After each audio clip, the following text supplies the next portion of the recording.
utilização dessas polêmicas e de fofocas, né, pelas mídias aí para nos aprisionar a aprender, né?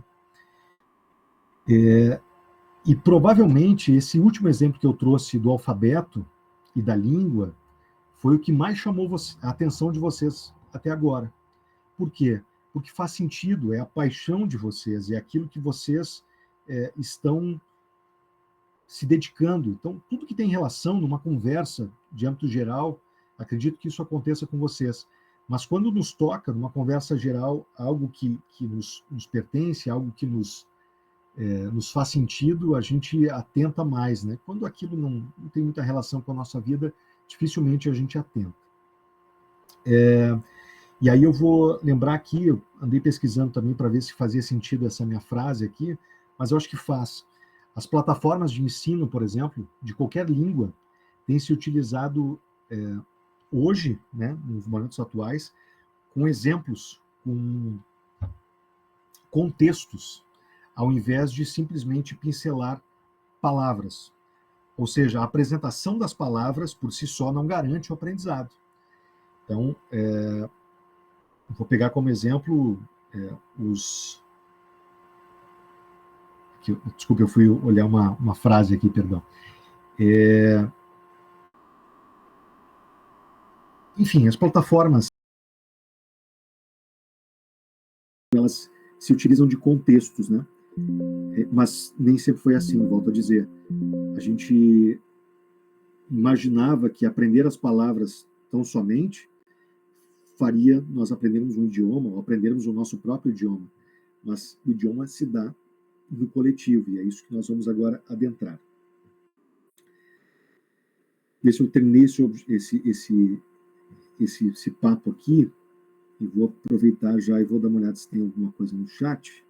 Não, por hora não tem. Muito bem, eu vou adiante aqui para o texto da professora Antonia Osina. Eu peguei alguns destaques aqui que eu acho que são importantes para complementar o que já disse anteriormente. E me permitam ler aqui na íntegra. Diz o seguinte: logo no início, né, em sua vida cotidiana, todo ser humano aprende uma infinidade de conhecimentos em sua interação com os outros e o ambiente. Repito. Em sua vida cotidiana, todo ser humano aprende uma infinidade de conhecimentos em sua interação com os outros e o ambiente. Isso está lá na página 107.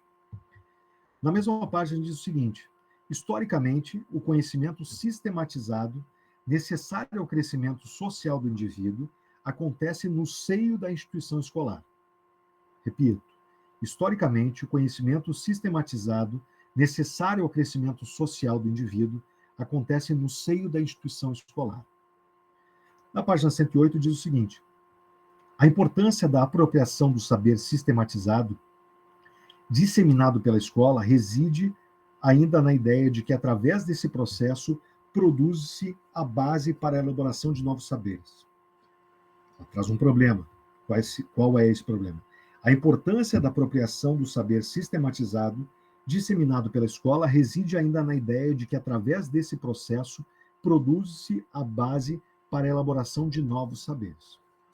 E, por fim, lá no final do texto, diz o seguinte: na verdade, a escola de que precisamos e a relação ensino-aprendizagem que visamos dependem, sobretudo, de um professor comprometido com a escolarização transformadora que, no dizer de Moisés, se expressa pelo empenho de instrumentalizar política e tecnicamente o aluno, ajudando-o a construir-se como sujeito social.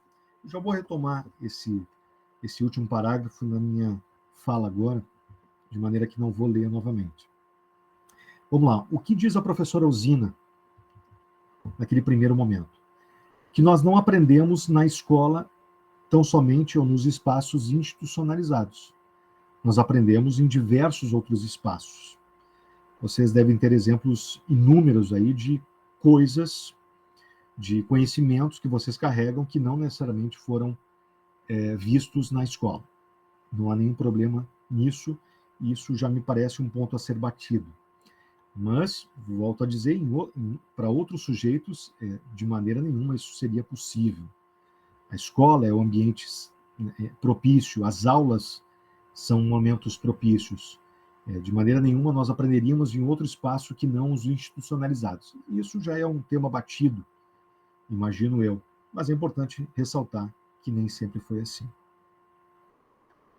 Continuando, a escola, o currículo e o espaço destinado à escolha de conteúdos e saberes importantes para a formação do cidadão. A escola, o currículo, é o espaço destinado à escolha de conteúdos e saberes importantes para a formação do cidadão. E é um espaço disputadíssimo. Isso eu concordo que seja. Nós, de um certo modo, validamos pela escola os conhecimentos que são necessários aos sujeitos para viver em sociedade, né? Mas a escola é muito mais que isso. Também não nos cabe hoje falar a respeito para não confundirmos as coisas. Mas eu acredito que a escola seja muito mais que um lugar de conhecimentos, mas sim um lugar de encontros. E, por vezes, esse papel de aproximação se torna mais importante que o próprio conteúdo. Concepção minha. Esse tema, como eu disse, o currículo, ele é disputadíssimo. Vocês devem ver inúmeros exemplos aí nos municípios de vocês. Por exemplo, eu recentemente aqui, eu resido em Santa Cruz do Sul e se notou um crescente número de acidentes ou de pessoas atropeladas. Qual foi a solução apontada? Devemos, nas escolas, fazer um programa específico para educação no trânsito.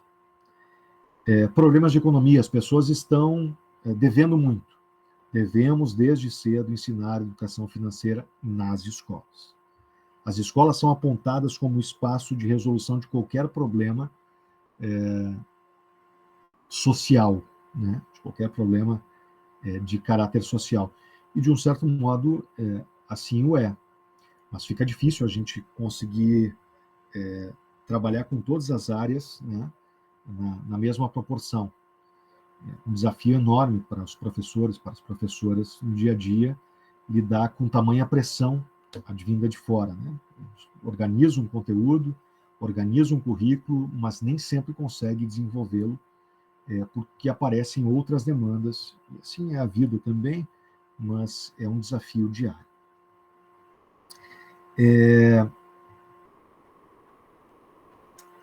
Eu botei aqui para mim, é através da escola que teremos possibilidade de produzirmos conhecimento, a partir da base que ela nos fornece. A professora Osina refuta isso. Ela diz que a escola de que precisamos e a relação ensino-aprendizagem que visamos dependem, sobretudo, de um professor comprometido com a escolarização transformadora, e não necessariamente um sujeito que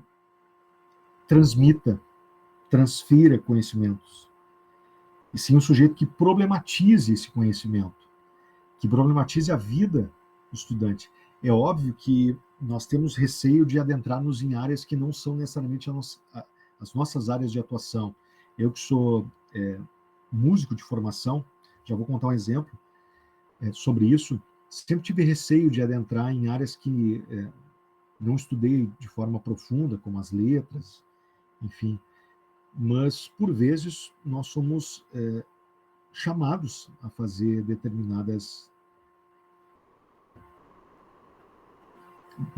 interromper determinados processos próprios da nossa disciplina para tratarmos de problemas gerais. Assim é a escola, né? Assim é o espaço institucionalizado. Inclusive a aula particular que a gente possa dar. Eu também sou um sujeito que dá aula particular de instrumento, eu vou lá dar minha aula particular e, por vezes, não consigo tocar exatamente a música ou a canção que eu me propus, que eu organizei com o estudante. Outras coisas acontecem, mas o meu papel maior ali é como educador. Então, eu compreendo que está tudo certo, está tudo bem. Eu vou adentrar até agora, tranquilo, gente? Beleza? Tudo bem, espero não estar indo super rápido aqui. Eu, como disse, pretendo ser breve e vou adentrar já numa última parte aqui, de fato, do conteúdo, para depois abrir espaço também para vocês poderem perguntar algo, enfim.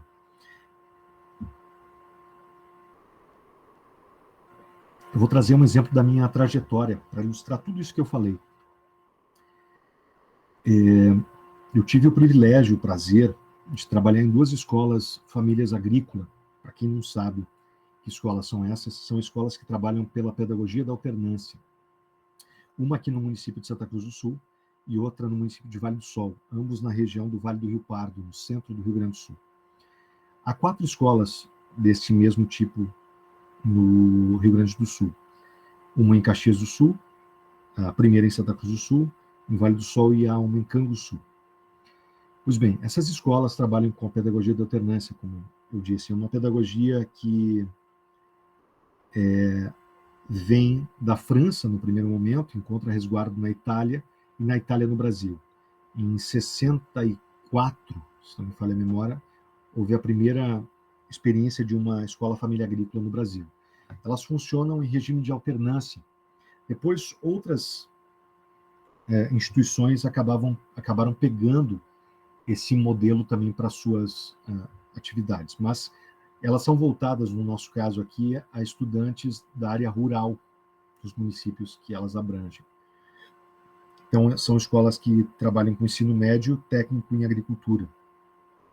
O estudante passa uma semana na escola, regime de internato, e uma semana em casa, fazendo pesquisas. Ele traz de casa algum conteúdo, nós trabalhamos aqui, e assim por diante. Ou melhor, eu trabalhava, né? Faz algum tempo que eu acabei saindo. Mas eu guardo com muito carinho essa experiência. Inclusive, a minha tese tem relação com uma dessas escolas, né? Foi maravilhoso escrever sobre esse processo, a relação da ecologia, nesse caso, como farol epistêmico deles.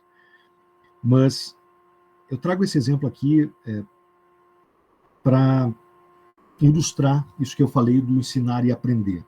Depois vai fazer sentido também numa outra dinâmica que eu pretendo trazer, que é o seguinte. Certa vez, um estudante, um dos temas era pesquisar sobre a água na propriedade desses estudantes. E um deles trouxe uma sabedoria, um conhecimento da sua família sobre como achar água com o uso de uma forquilha. Vocês já ouviram essa história? Sabem que há pessoas que acham água a partir de uma forquilha. Todo mundo sabe o que eu estou falando, uma forquilha. As pessoas vão lá, né, num determinado momento, e a forquilha pende para baixo. E eles sabem que se cavar ali, há água. O que isso tem a ver com a aula de hoje? Pois bem, primeiro que o estudante pôde contar a sua experiência familiar. Isso, por si só, em muitos espaços institucionalizados, isso não seria aceito. Mas o mais importante aqui não foi necessariamente a apresentação, ainda que ela seja magnífica, foram as perguntas. Eu perguntei de imediato para ele, né? E veja que eu sou um sujeito da área de música. Isso depois fez sentido para a gente produzir uma canção, como síntese, que é algo que eu acredito muito nesses espaços. Eu perguntei, por que é importante achar água na tua propriedade? E ele disse, por quê? Mas a água é necessária para a tua vida? Claro. E por que é necessária? E aí foram várias perguntas, e o conhecimento foi sendo produzido a partir das perguntas e de um tema que era do desejo desse estudante. Por si, bem provável que muitos daqueles ali também estivessem aproveitando essa explicação e, de um certo modo, adentrar nesse debate. Isso fez com que se acalorasse, né, a discussão e a gente fosse aprendendo coisas, né, a respeito da água, a respeito deste exemplo que trouxe a temática da água. A gente chegou a pensar na época, e daí eu lembrei, por isso eu lembrei, que era de pensar como se chamava a água em outros idiomas, né? E aqui a gente tem na região de Santa Cruz uma influência muito forte da língua alemã, então alguns falaram lá, não, olha, é Wasser, água em alemão. Muito bem, Wasser. E por quê? Da onde vem o Wasser? Por que se fala diferente? Enfim, a questão das línguas latinas e da matriz anglo-saxã. Pois bem, e aí a gente foi relacionando a questão pagã, né, dos sujeitos que moravam e que viviam na Europa, tanto na parte latina quanto anglo-saxã, deste encantamento e, ao mesmo tempo, deste medo pela água. Reparem que de um tema muito pequeno, aparentemente, nós podemos discorrer sobre uma infinidade de coisas, né, que faziam sentido para aqueles sujeitos. Edmara. Muito obrigado, Edmara. Perfeito. Eu quero dizer com isso que aprender, de um certo modo, e ensinar, e a gente já viu que as coisas são indissociáveis, quem ensina aprende, quem aprende ensina, embora nós não podemos nos abrir mão do nosso papel de educador, que é de justamente dar esse ponto de partida e ser o proponente de perguntas, ser o proponente de indagações. Nós devemos entender que o sentido, que o contexto, que a necessidade são importantes na área da educação. E qualquer das suas dimensões, em qualquer das suas dimensões, melhor dizendo, na área das letras, na área da educação física, na área da música, o sentido é importante. Eu lembro de uma frase, sempre quando falo do sentido, que é do psiquiatra Viktor Frankl. Ele diz o seguinte: o ser humano suporta tudo, menos a falta de sentido. E nós vamos para o final agora da aula, que diz o seguinte: o sentido, ele não é dado, ele é processo. Ele é individual e é coletivo ao mesmo tempo. Porque nós somos seres sociais. Ou, dito de outro modo, ensinar e aprender é um processo solitário, porque depende de nós também, mas ele é solidário ao mesmo tempo, porque depende dos outros. Nós, como seres sociais, temos que entender, e ainda mais como educadores, temos que entender que esse processo se dá dessa forma, a partir da pedagogia histórico-crítica. É bem verdade. Existem aí outras pedagogias que compreendem de uma outra maneira. Me cabe, neste caso aqui, dissertar sobre, né, a pedagogia histórico-crítica. Eu, como disse, vou para a parte final. Gostaria de fazer alguns apontamentos finais que são importantes para retomar os objetivos dessa aula, né? Aprender exige mediação, ou seja, exige grupo, e nós somos seres movidos por grupo e movidos de forma social. Nós não suportamos essa solidão. A solidão é contrária à lógica humana. Nós somos seres sociais. Apesar de todas as nossas diferenças, nós somos seres sociais. E aí eu lembro de um slogan da RBS TV, de há um tempo atrás, que muitos de vocês devem lembrar, e dizia: a educação precisa de respostas. E eu lhes digo: não, a educação precisa de perguntas. Aprender precisa de perguntas. Nós aprendemos ao inquirir, ao sairmos da nossa zona de conforto. Assim pelo menos fazendo uma autoavaliação, eu entendo que é dessa forma que acontece. A aprendizagem, de um certo modo, dito desse modo, né, é um processo social, histórico e intencional. Por isso que Freire e outros autores da pedagogia histórico-crítica vão compreender e vão dizer que a educação é um ato político, é um ato intencional. Né?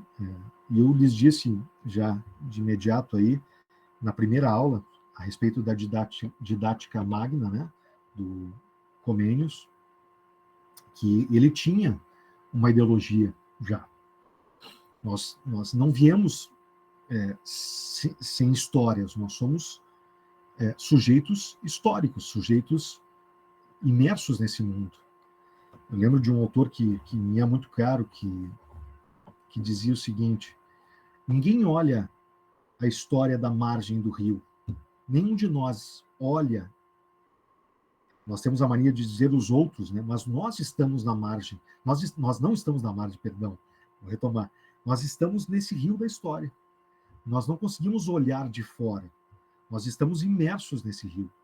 Então, nós somos sujeitos históricos, sujeitos que têm suas intenções, por mais que queiramos, às vezes, ser imparciais, de forma, visto da parte, no contexto da pedagogia, nós temos as nossas intencionalidades. Mas o que nos cabe por vezes, fazermos o exercício de despir-nos, de tirarmos essa intencionalidade na busca por um sujeito pensante, que inclusive possa discordar de nós. E aí reside a importância de uma pedagogia crítica, uma pedagogia que nos pergunte e que nos prove que, inclusive, por vezes estamos errados, estamos equivocados. Necessidade de um processo contínuo e social. E último ponto aqui, a pedagogia histórico-crítica valoriza, então, o acesso aos... melhor, isso mesmo. Valoriza o acesso e o caminho a um saber elaborado como forma de emancipação, que o sujeito possa pensar por ele mesmo, né? Que ele não decore tão somente, mas que ele se utilize do conhecimento para a sua emancipação. Este é o ponto. Nós não podemos, eu anotei para mim aqui por fim, que não nos cabe necessariamente a validação de um conteúdo. Acharmos que aquilo é importante e formos, de forma deliberada, batendo naquela determinada tecla, para que o sujeito não tenha escolha. Primeiro que ele vai ter escolha, ele vai escolher, por vezes, não aprender. E a gente tem muitos problemas apontados, por vezes, problemas apontados, que não necessariamente são problemas, mas sim são, não tem sentido, não tem contexto naquele aprendizado, né?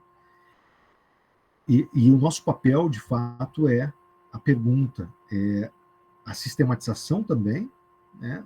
As nossas escolhas didáticas, de conteúdos, de técnicas, mas também a nossa recepção para com o estudante. Porque assim como nós viemos banhados em histórias de aprendizados, esses sujeitos que estão sob a nossa tutela também têm histórias.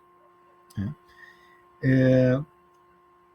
Eu vou falar rapidamente também da questão da avaliação, que penso que no primeiro momento esteja incomodando algumas pessoas, mas eu entendo que o conhecimento escrito é um conhecimento super importante. Então, eu tenho feito esse desafio junto a vocês, de vocês escreverem sem esse receio de estarem certos, mas também ancorados em leituras, ou seja, com base em algo, mas sem medo de exporem as suas ideias, porque eu entendo que isso pode ajudá-los no caminho de pensamento. Falar é um caminho, é uma possibilidade de pensamento, escrever é outra. E elas são complementares, mas nós temos escrito tão pouco, pelo menos eu tenho pensado sobre isso, nós estamos escrevendo sobre as nossas angústias, sobre as leituras, a gente escreve tão pouco. E o papel, de fato, como disse a vocês, o papel da pedagogia histórico-crítica são as perguntas. Eu não trago a vocês conteúdos prontos, mas algumas coisas que eu aprendi, e vocês podem, inclusive, discordar disso, né, nas suas escritas. É importante que vocês, inclusive, discordem. A avaliação dessa semana, nós tivemos um problema, e eu gostaria de pedir 1000 desculpas a vocês quanto ao prazo, né? Uma das tutoras me alertou, e eu não havia dado conta, não anotei o nome dela aqui, eu peço desculpas. Ela me disse, olha, fala para vocês utilizarem um pouco dessa aula aqui para responder a questão, mas a aula é hoje e o prazo terminava ontem, né? Enfim, tinha um problema seríssimo aí. Eu aumentei esse prazo e espero que isso não cause nenhum inconveniente. A gente pode ver se alguém queira, se não há possibilidade de retomar aquela escrita, queiram fazer outra, enfim. A gente vai tratar da melhor maneira possível para que vocês não sejam prejudicados por um erro que é meu. Tá? Peço mil desculpas aí, o prazo foi aumentado, e a gente vai cuidar para que isso não ocorra novamente. Eu estou iniciando ainda na UAB, então alguns erros acontecem aí e vocês não podem ser prejudicados por eles. Mas a pergunta, né, diz o seguinte: com base na a aula de hoje, e nas leituras indicadas, explique como a pedagogia histórico-crítica compreende o processo de aprendizagem. Reparem que a aprendizagem e ensinar e aprender são processos indissociáveis, né? A gente já vislumbrou nas leituras aí. E diz aqui, em sua resposta, aborde a diferença entre aprender espontaneamente e aprender de forma mediada. Eu quero que vocês reflitam aqui. O que é aprender de forma espontânea e essa forma mediada? Vocês podem botar, inclusive, juízo de valor aqui. Qual vocês acreditam que seja melhor? Né? Uma pergunta que vocês podem se fazer. A importância do acesso ao conhecimento sistematizado, aquele da escola, onde eu falei, dos espaços formais, que pode ser também as aulas particulares. Eu sei que muitos de vocês talvez já sejam professores e professoras particulares, então vocês podem também compreender esse espaço como um espaço sistematizado, porque vocês sistematizaram um currículo, ou por vezes utilizam um livro, uma porção de livros de um curso determinado, né, para fazer as suas aulas. E o papel da escola e do educador no desenvolvimento da consciência crítica. Como a escola pode apoiar esse sujeito que nós pretendemos como educadores, eu falo por mim, pelo Freire aqui, que sejam críticos, que sejam sujeitos pensantes, que sejam sujeitos que inclusive discordem de nós, né? Como funciona isso? Certo? Temos perguntas, gente?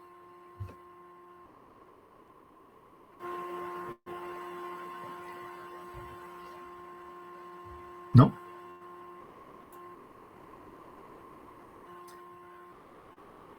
Fez sentido essa minha exposição filosófica para vocês? Fez. Muito obrigado, Michele. Bom, eu vou terminar então, já que não temos perguntas, vou terminar com uma canção que eu acho que sintetiza muito daquilo que a gente viu até agora. E aí espero ver se... agora que eu vi uma mensagem aqui, perdão, viu? Dizer que os alunos estão no YouTube, então alguns conseguem aqui colocar suas perguntas, me parece que outros não, perdão. Eu vou terminar com uma canção que eu acho que sintetiza muito, né? Muito obrigado, Alexandre. Aula bastante clara e objetiva. A Edmar aí, queria essa tranquilidade, professor. Muito obrigado. Eu vou cantar essa canção que eu acho que sintetiza muito daquilo que eu falei. É uma canção do Pedro Munhoz, um autor que eu curto pra caramba. Ele é de Barra do Ribeiro, mas mora hoje no estado da Bahia. Só não recordo o nome da cidade onde ele mora lá. E ele escreve muitas canções relacionadas ao campo, ao sujeito do campo, especialmente, né? Um camarada que tem muito trânsito nas causas sociais, né? Mas é um sujeito fantástico. Assim, espero que vocês possam escutar outras obras dele aqui, e eu vou projetar aqui para vocês. Acredito que eu consiga fazer isso. O Felipe pode me ajudar também aí, mas eu acho que sim. Deixa eu colocar aqui.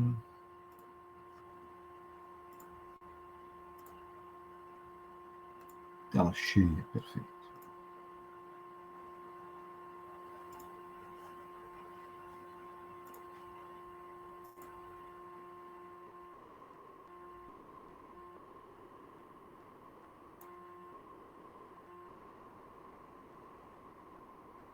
Vai ficar ruim de ver aqui, mas eu vou cantando por partes, e vai fazer muito sentido depois ler isso, tá?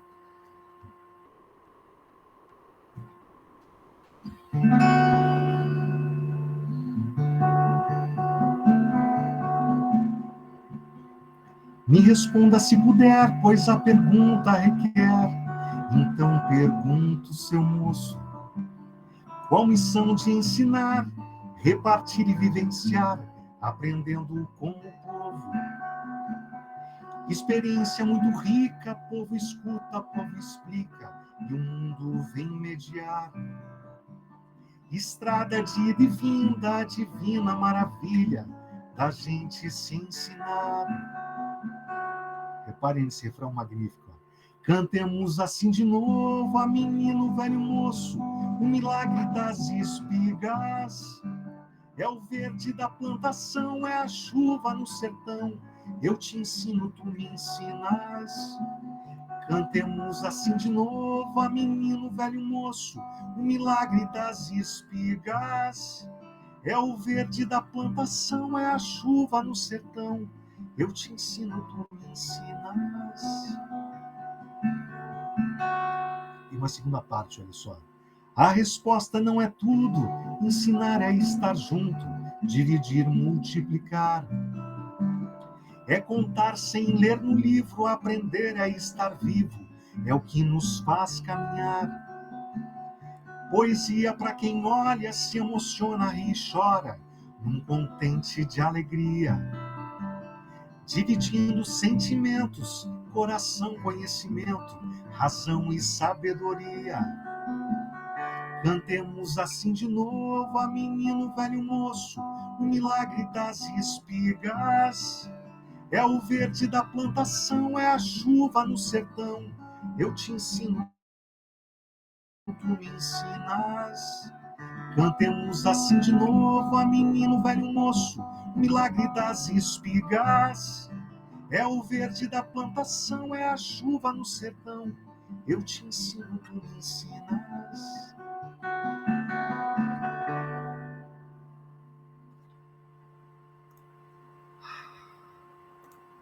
Muito bem. Muito obrigado, gente. Várias palmas aí. Gratidão.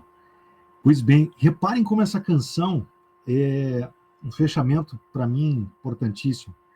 E uma síntese magnífica, né? Ele vai dizendo coisas que eu falei aqui e que eu nem combinei com ele, viu? Diz assim: a resposta não é tudo. Ensinar é estar junto, dividir, multiplicar. É contar sem ler no livro, aprender é estar vivo, é o que nos faz caminhar. Da pergunta que eu falei, do sentido desse caminhar. Isso é aprender. Aprender é viver, né? E a gente aprende com as outras pessoas, aprende com os filhos, com os avós, né, com as pessoas que estão ao nosso redor, mas também pessoas desconhecidas. A vida nos prega tantas peças e nos traz tantas situações inusitadas, e é justamente nessa forma não planejada que, por vezes, nós aprendemos mais. Gente, eu espero que, não havendo nenhuma dúvida, eu espero que tenha sido esclarecedora essa aula sobre aprender, mas também sobre ensinar. E aguardo, né, ansioso a nossa próxima aula síncrona, daqui a algumas semanas. Faço votos que vocês curtam as leituras, que vocês degustem elas com o tempo necessário. Eu sei que não é fácil, eu sei que vocês têm muitos afazeres, nós estamos todos metidos aí no mundo. Muito obrigado, Alessandra, botou uma coisa muito bonita lá. Hoje tu nos ensinaste cantando e nós aprendemos ouvindo. Muito obrigado. Olha só, Edmar colocou algo bonito. O melhor de ser professor é aprender com o outro e como se aprende com os alunos. Que tipo de música você canta ou toca? Olha, eu gosto muito de música popular gaúcha, eu diria. Tem alguns trabalhos, eu vou, no momento adequado, compartilhar com vocês alguns trabalhos aí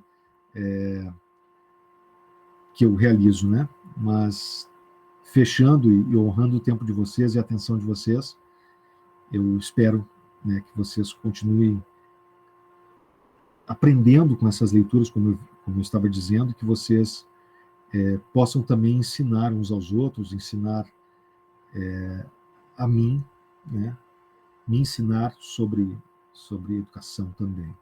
Agradeço demais o tempo de vocês e desejo que a gente se encontre em breve.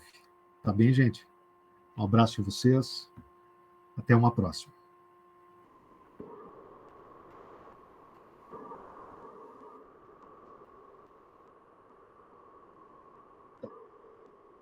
Perfeito. Perfeito.